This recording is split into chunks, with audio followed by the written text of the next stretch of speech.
Hey lads and lasses, Damphyre here, back again with some more Infinite Lagrange. Apologies if there hasn't been any content this week, and it's due to the fact that I got flu over the weekend last week, and it's taken me this long to recover, and even then I still probably sound like ass. Either way, I did promise that I'd try and get the Conomara Chaos update out, because I've missed it in the cruises, so I'm going to do this as sort of kind of like a trial thing, make sure that I'm sounding alright, and stuff like that. And then hopefully today, tomorrow, I'll be able to record another episode of the tier list where I'll be looking at probably the battle cruisers and then the carriers. And then I'll be doing the fighters and corvettes after the 6th of April, and that's due to the big patch that's coming, so I want to make sure I can get stuff tested a little bit there and see if it is a nerf to aircraft or if it's a buff. I suspect a buff, but we'll definitely see, and it will definitely revolve, a bit more about taking certain aircraft for certain situations and stuff. So it's definitely going to be a bit more interesting as opposed to slap in all your AA ships and then slap in your highest damage dealing ships like your Vetus and stuff like that.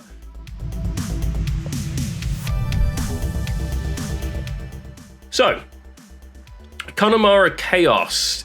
It's an interesting little ship. It's mid-row, the base variant is anyway, the railgun variant. And yeah, it's got this huge alpha damage, 1200 big smack you in the face. I think that's ×2 as well. So it's like 2,400 damage to smack you in the face with. Unfortunately, it has got one of the worst hit rates on a railgun in the game. I believe I saw recently a post that was in my Discord, and it had all the hit rates, but I'm going to see if I can contact the guy and do a video on that because it's quite interesting.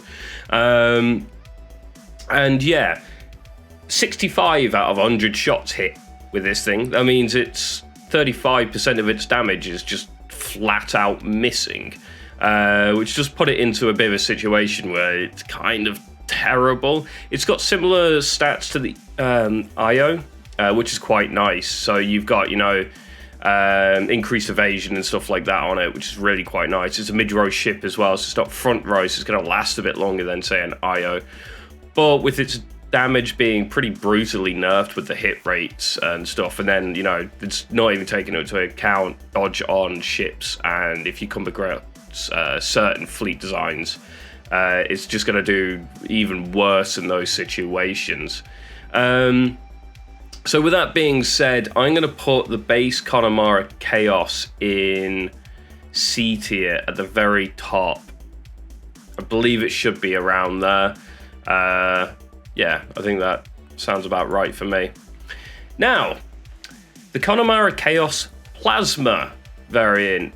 This ditches its railgun and gains a plasma caster, which is considerably more accurate. Also moves to the rear row. It keeps all of its evasion stacking stuff as well. So this thing can live like pretty well. It'll live. It'll stay around in a battle and do extremely well at that.